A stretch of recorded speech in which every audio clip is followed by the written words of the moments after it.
There's a 45-year-old man in the world, and he has it all. Tall, handsome, in shape, dream job with a good salary, a beautiful wife, and an amazing son. He has everything he could ever ask for, every reason to be happy. Yet he killed himself on August 26th of 2015. Ladies and gentlemen, honorable judges, according to WHO, the World Health Organization, over 800,000 people kill themselves every year worldwide. For every suicide, another 25 people attempt to obtain the same fate. Suicide is the third leading cause of death amongst North Americans, surpassed only by homicides and accidents. These numbers have been substantially increasing over the years, and although they may not seem so large, they are there, and that is enough. Suicide has seemingly become a taboo topic amongst our society.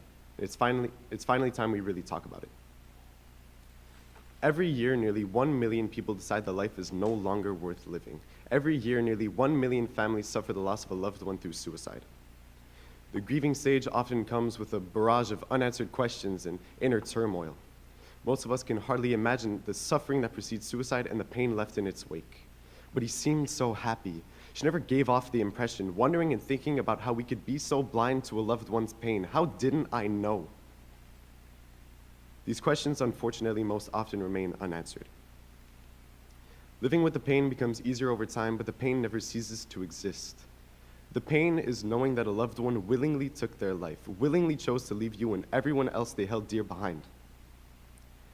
Family members are left blaming themselves for the loss. Although only the late family member is responsible for their choice, the thoughts of guilt and thoughts of how they could prevented it never leave those who are left behind. He killed himself on August 26th of 2015. Someone kills themselves every 40 seconds, WHO states. Do they regret it? Many jump at the chance to preserve their lives, yet others jump off a bridge to end them. Some tie a noose and step off the chair. Some pull the trigger. How many would jump at the chance to live again, to hug and kiss their loved ones, to take a breath of fresh air, to eat their favorite foods? How many? According to Business Insider, over 94% of people who attempt to commit suicide and fail never attempt to commit suicide again.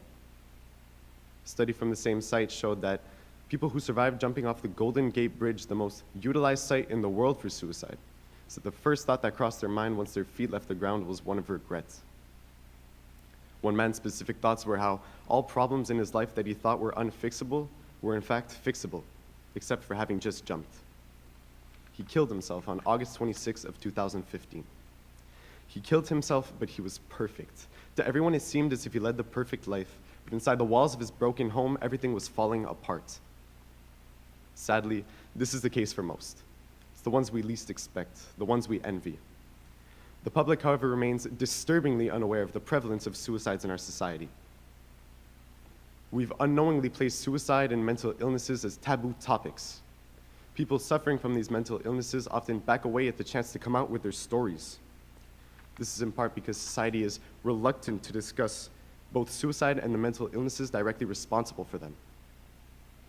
People refuse to take victims seriously or don't believe that mental illness is a legitimate condition. People with these mental illnesses often keep their cries for help inside for fear of being judged by the public, being judged for something that isn't their fault. These prejudices on suicide are only making the numbers rise every day. Now, I know most people in this room know that suicide isn't the right answer. However, for those struggling inside, it isn't as easy as it may seem. So don't do it. Don't hurt yourself and don't hurt those who care, because I promise you, someone cares. When we lose a loved one to suicide, it's one of the most profound devastations we can face, because suicide is a lose-lose situation for those who left us and for those who are left behind. You see, suicide doesn't just affect the victim, it affects everyone around them as well.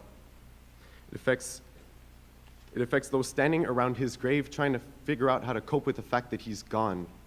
It affects those who feel a hollowness next to them, as if they're still waiting for her to come back. For those of you who aren't contemplating suicide, contemplate this. Don't you want to do more, to be more, to help more? I know I do. He, my cousin, Marco Delgado, the so-called perfect 45-year-old man, had it all.